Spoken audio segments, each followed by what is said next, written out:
नीतीश कुमार ने 7वीं बार बिहार के मुख्यमंत्री पद की शपथ ली। राज्यपाल फागू चौहान ने पद और गोपनीयता की शपथ दिलाई।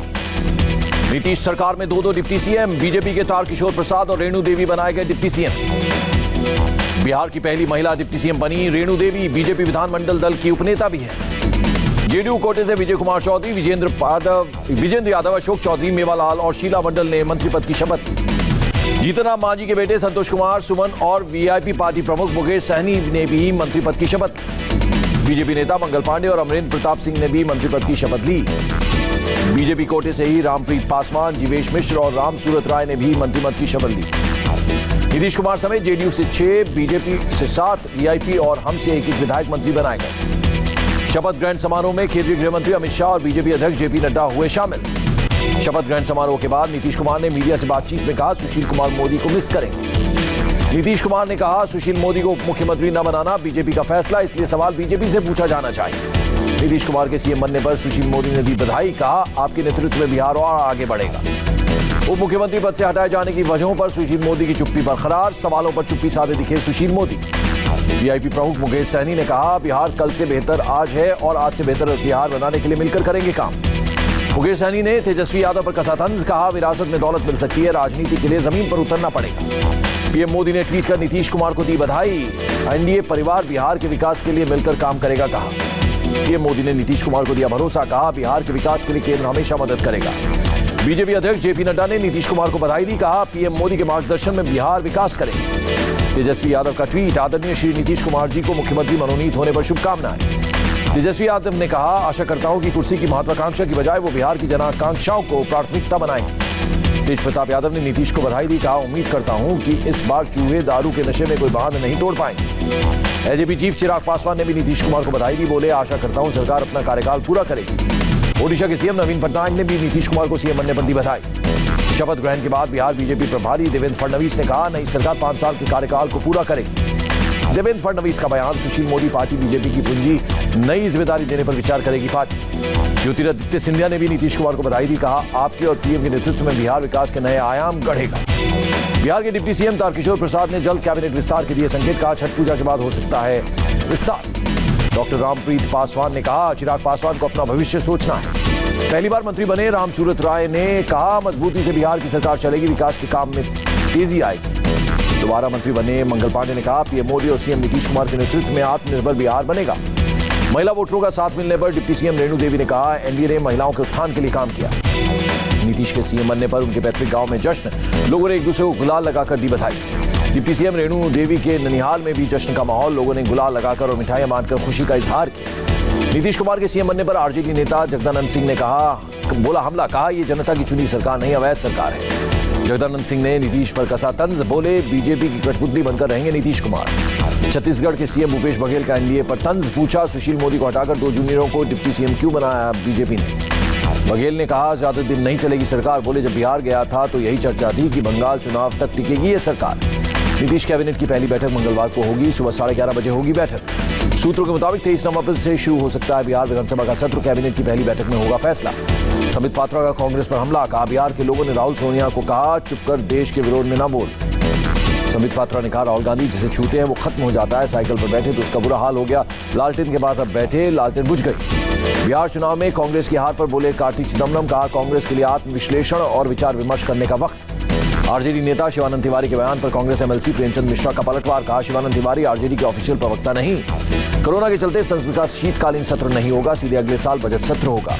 जम्मू कश्मीर प्रशासन ने आगामी डीडीसी चुनाव और सुरक्षा की तैयारियों का लिया जायजा। बैठक में डीजीपी दिलबाग सिंह हुए शामिल। बीजेपी का राहुल गांधी पर बड़ा हमला। गुपकार अलायंस में कांग्रेस पार्टी भी शामिल। गुप्तचर अलायंस का उद्देश्य आर्टिकल 370 बहाल करना। रविशंकर प्रसाद का कांग्रेस पर हमला। कश्मीर का विकास नहीं चाहने वाले गुपकार गठबंधन में शामिल हो रही है कांग्रेस। रविशंकर प्रसाद का बड़ा आरोप, चीन का साथ लेने को तैयार गुपकार गठबंधन। फारूक चीन से मदद लेने की बात करते हैं। रविशंकर प्रसाद ने महबूबा मुफ्ती पर तिरंगे के अपमान का लगाया आरोप। कांग्रेस को कश्मीर में 370 का पक्षधर बताया। एलओसी पर तंगधार सेक्टर में पाकिस्तान ने सीजफायर तोड़ा। मोटरार से फायरिंग की, भारत ने दिया जवाब। विदेश मंत्री एस जयशंकर ने पाकिस्तान पर किया अटैक। बिना नाम लिए आतंक प्रायोजक देश करार दिया। जयशंकर ने कहा, पड़ोसी मुल्क में राज्य प्रायोजित आतंकवाद का एक विशेष उदाहरण मौजूद।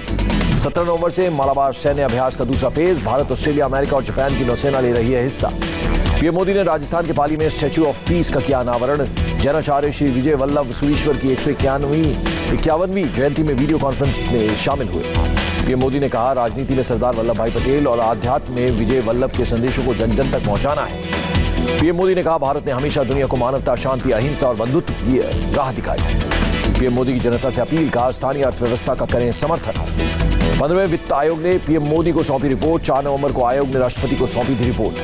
WHO की 147वीं एग्जीक्यूटिव बोर्ड की बैठक में बोले केंद्रीय स्वास्थ्य मंत्री डॉक्टर हर्षवर्धन, कहा चुनौतियों से भरा रहा साल 2020। छत्तीसगढ़ के सीएम भूपेश बघेल ने गृहमंत्री अमित शाह को लिखी चिट्ठी। नक्सल प्रभावित इलाकों में विकास कार्यों में सहयोग की बात कही। एनसीपी अध्यक्ष शरद पवार 20 नवंबर को उत्तर महाराष्ट्र का दौरा करेंगे। पार्टी कार्यकर्ताओं से मुलाकात करेंगे। पश्चिम बंगाल के बर्धमान में तेल मिल में लगी आग, हादसे में कोई हताहत नहीं। चेन्नई एयरपोर्ट पर करीब 98 लाख कीमत का सोना पकड़ा गया। गोल्ड पेस्ट के बंडल्स बनाकर शरीर के अंदर छिपाया गया था। बेंगलुरु में रविवार रात एक बिजनेसमैन को 20 सड़क जान से मारने की कोशिश, वारदात की तस्वीर सीसीटीवी में रिकॉर्ड। बेंगलुरु के एक पब में लगी आग, अब तक किसी के हताहत होने की खबर नहीं। DITO से रेड लाइट ऑन, गाड़ी ऑफ कैंपेन के दूसरे फेज की शुरुआत। अगले 15 दिन चलेगा अभियान। शिमला के कुफरी सीजन की पहली बर्फबारी के चलते कई रूट प्रभावित। हिमाचल प्रदेश के शिमला में भारी बर्फबारी, मंडोल गांव बर्फ की सफेद चादर में ढका। जम्मू कश्मीर के सिंथन दर्रे के पास फंसे सभी 10 लोगों को किया गया रेस्क्यू। 5 घंटे पैदल चलकर लोगों को बचाने पहुंची थी टीम। देश में कोरोना के मामलों में रिकॉर्ड कमी, एक दिन में सिर्फ 30,548 पॉजिटिव केस। देश में कोरोना से एक दिन में 435 लोगों की मौत। अब तक 1,30,000 लोगों ने गंवाई जान। देश भर में 24 घंटे के भीतर कोरोना से 43,000 से ज्यादा लोग रिकवर। देश में अब एक्टिव केस 4,66,000। देश में अब तक कोरोना के 12 करोड़ 56 लाख से ज्यादा सैंपल्स की जांच। रविवार को 8,60,000 से ज्यादा लोगों की कोरोना टेस्टिंग। दिल्ली में कोरोना के 3,235 नए केस, 95 लोगों ने तोड़ा दम। एक्टिव केस की संख्या 40,000 के करीब पहुंची। दिल्ली के स्वास्थ्य मंत्री डॉक्टर सत्येंद्र जैन का बयान, राजधानी में कोरोना की तीसरी लहर का पीक गुजर गया। सत्येंद्र जैन का बयान, राजधानी में दोबारा नहीं लगेगा लॉकडाउन, मास्क पहनना ज्यादा फायदेमंद। हरियाणा के राज्यपाल सत्यदेव नारायण को हुआ कोरोना, अस्पताल में कराया गया भर्ती। कोरोना पर गृह मंत्रालय के फैसले का दिल्ली बीजेपी अध्यक्ष ने किया स्वागत, कहा जांच दोगुनी करने और बेड की संख्या बढ़ाने से मिलेगी मदद। महाराष्ट्र में कोरोना के 24 घंटे में 2,535 नए केस, एक दिन में 60 लोगों ने गंवाई जान। मुंबई में कोरोना के 409 नए केस, पिछले 24 घंटे में 12 लोगों की मौत। 529 लोग कोरोना से ठीक हुए। उत्तर प्रदेश में 24 घंटे में कोरोना से 1,407 लोग संक्रमित, 18 लोगों की मौत। ओडिशा में कोरोना के 753 नए केस, एक दिन में 17 लोगों की मौत। पश्चिम बंगाल में बीते 24 घंटे में 3,012 लोग कोरोना संक्रमित, 53 लोगों की मौत। गुजरात में 24 घंटे में कोरोना के 926 नए केस, 5 लोगों की मौत। राजस्थान में 24 घंटे में कोरोना के 2,169 नए केस, 12 मरीजों की मौत। आंध्र प्रदेश में बीते 24 घंटे में 753 लोग कोरोना संक्रमित, राज्य में कोरोना के 17,892 एक्टिव केस। कर्नाटक में कोरोना के 1,157 नए केस, राज्य में कोरोना के 26,103 एक्टिव केस। केरल में कोरोना के 2,710 नए केस, बीते 24 घंटे में 19 लोगों की मौत। केरल में लोकल बॉडी चुनाव पर मुख्यमंत्री की अपील, जीते हुए उम्मीदवारों को रोड शो नहीं करने को कहा। तमिलनाडु में 24 घंटे में कोरोना के 1,725 नए मामले, 17 लोगों की मौत। तेलंगाना में एक दिन में कोरोना के 661 नए केस, 1,637 हुए रिकवर, 3 की मौत। जम्मू कश्मीर में बीते 24 घंटे में 390 लोग कोरोना संक्रमित। यूटी में कोरोना के 5,588 एक्टिव केस। मणिपुर में बीते 24 घंटे में कोरोना से 178 लोग संक्रमित, 3 लोगों की मौत। महाराष्ट्र में आज से मंदिर मस्जिद समेत सभी धार्मिक स्थल खुले, उद्धव सरकार का फैसला।